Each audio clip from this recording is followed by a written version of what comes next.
Bonsoir à tous. Les citoyens appelés à s'exprimer sur diverses thématiques dans une commune du Jura. À Montmoreau, la maire Christelle Platé a décidé de renouveler les comités consultatifs mis en place par son prédécesseur. Le principe, élus, administrés, concernés et citoyens se réunissent pour faire remonter les idées ou propositions pour la commune.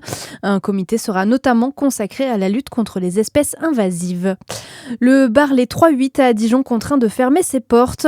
Décision administrative prise par la mairie qui fait suite à des manquements graves aux règles de sécurité révélées pendant un contrôle. La ville relève notamment qu'une issue de secours était inutilisable, l'absence de dispositifs d'alarme et de sécurité, mais aussi un manque d'équipements essentiels et de personnel formé pour encadrer le public. On rappelle que ces contrôles se sont intensifiés après le drame de l'incendie de Crans-Montana. Ce grave accident en Saône-et-Loire, un coureur dans un état critique après avoir été percuté par un automobiliste. L'accident s'est produit ce midi à Monceau-les-Mines.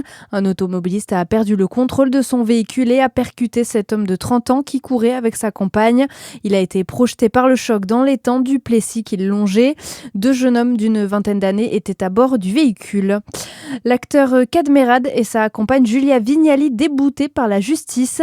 Ils poursuivaient leurs anciens architectes et artisans qui ont rénové leur ferme acquise en 2021 à Marie, près de Monceau-les-Mines. Le couple estimait s'être fait escroquer à hauteur de près d'1,7 million d'euros, mais la justice vient de leur donner tort et a relaxé les mises en cause. Dans le reste de l'actualité, près d'un agriculteur sur deux gagne moins que le SMIC. Une étude de l'Observatoire de la rémunération agricole et équitable de Max Havelaar France révèle une précarité croissante.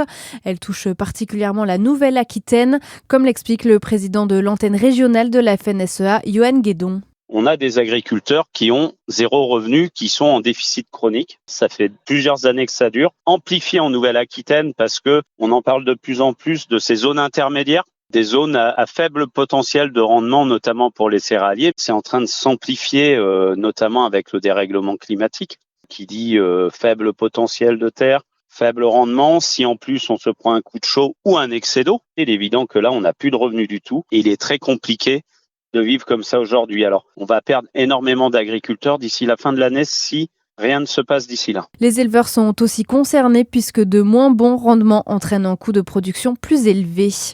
Et puis un mot de tennis avec Arthur Fils qui affronte Jiří Leka ce soir en quart de finale du Master 1000 de Madrid.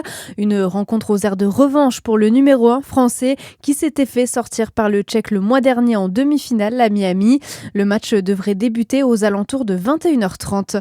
Voilà pour l'essentiel de votre actualité. À suivre la météo sur Fréquence Plus.